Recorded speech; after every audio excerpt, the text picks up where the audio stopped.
All right, let's do a bike recap from El Salvador 70.3. So I think this leg, more than any others, is going to be very polarizing. I think some people will say that they absolutely loved it, and I think others will say that they hated it. Now, I think I'm more on the hated it side, but I'll explain why. Hopefully it'll make sense. So first of all, let's just talk about the course. So if you remember from the swim, you're in this volcanic crater, you get out, and now you got onto the bike. You then climb a straight 1,000 feet out of the crater, right? Because you're in a crater, so you got to go out of it to get back to the road.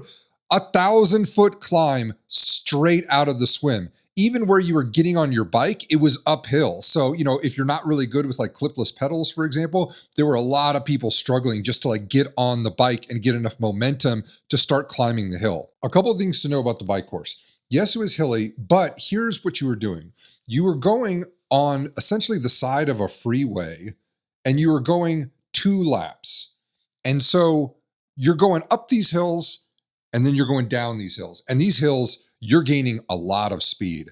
I mean, there were a lot of people with road bikes, and that makes a lot of sense because when you were going downhill, you needed some hands on the brakes. Like it was legitimately dangerous. And it was super windy too. So you were getting blown around a few times. Like I had a number of close calls basically where the wind almost took me out.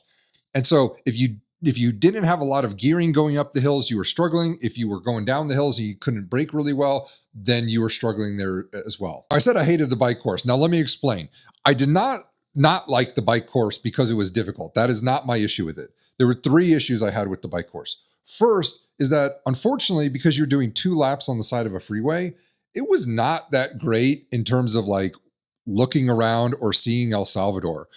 At the end, you got to actually bike through the city, and I really liked that. And so, I didn't really get to see much, but just the side of the road. And so that was kind of disappointing just to kind of endlessly do laps. I felt like I was almost like on a bicycle track in a way.